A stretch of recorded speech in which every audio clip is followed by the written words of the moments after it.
By its very nature, crack climbing often provides ample natural protection. In this episode, we're going to give you some top tips on how to place wires and friends when climbing cracks.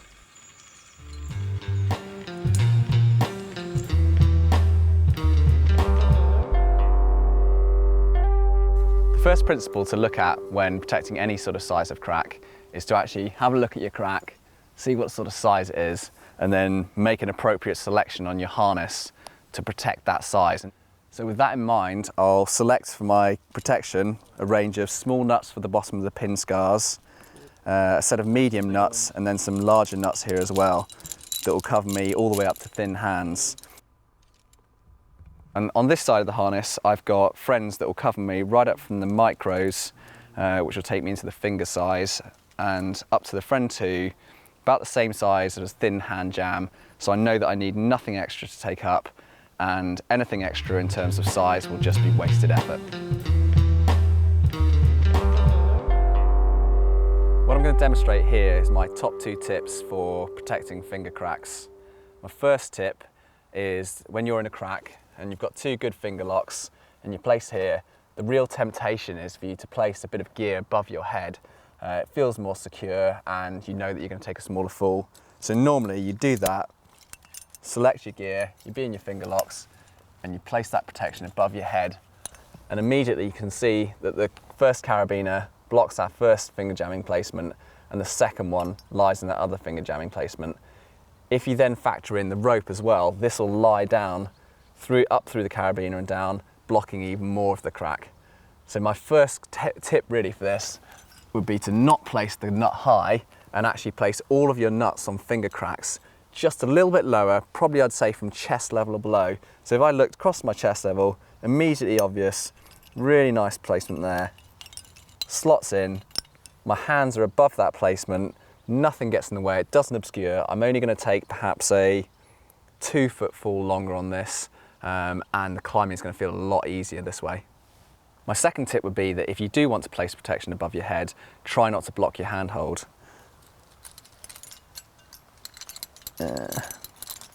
So first of all here, we've got a really nice finger jam, but if we place a fairly mid-sized nut into it, which is good, you can see that we're not able to place our fingers into that jam anymore. However, if I'm to use a really small nut at the back of the crack, then I can actually keep this right out of the way of my finger jam and I'm still able to use that with just as much efficiency. So I place that nut right at the back there, I can still slip my fingers perfectly into that finger jam.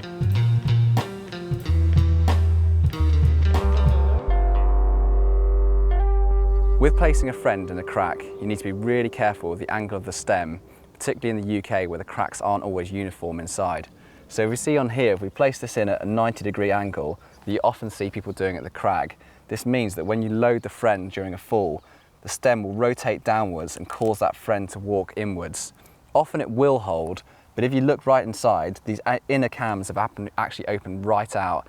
So when you're placing a friend, think very carefully about the angle at which it's going to be loaded at.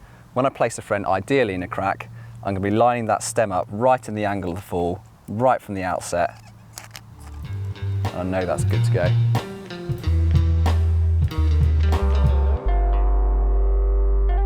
With the placement of smaller friends and microcams, you really have to be a little bit more careful how you place them in the crack. Often the temptation is just to fire them into the crack, going in perpendicular and just in a brush when you're a little bit gripped, really pumped. But this doesn't work quite so well because the smaller friends really need some care with how they're placed in the crack, and you really have to just work on how you seat them.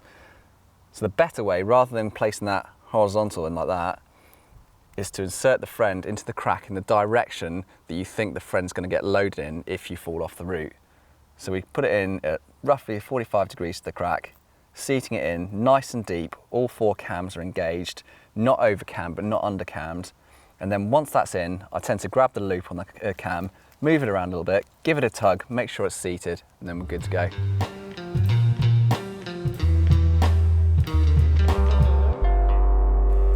When you're placing big friends in cracks, there's probably 2 main things you want to consider. The first is that you can move them around in the crack a lot more than you think. So when I place my number 5 friend in here, it's quite often normal for me to actually then push it into the crack a little bit deeper and you can really kind of find the sweet spot within the crack, and you know that it's good to go in there.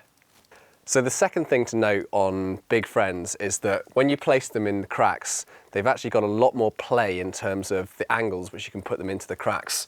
When you put a normal sized friend in, you want it to have it really deeply cammed in at that perfect angle. But with these big friends, you can allow them to get right out onto the edges of their limits, and they're perfectly stable. And in fact, I've fallen off on many cams like this.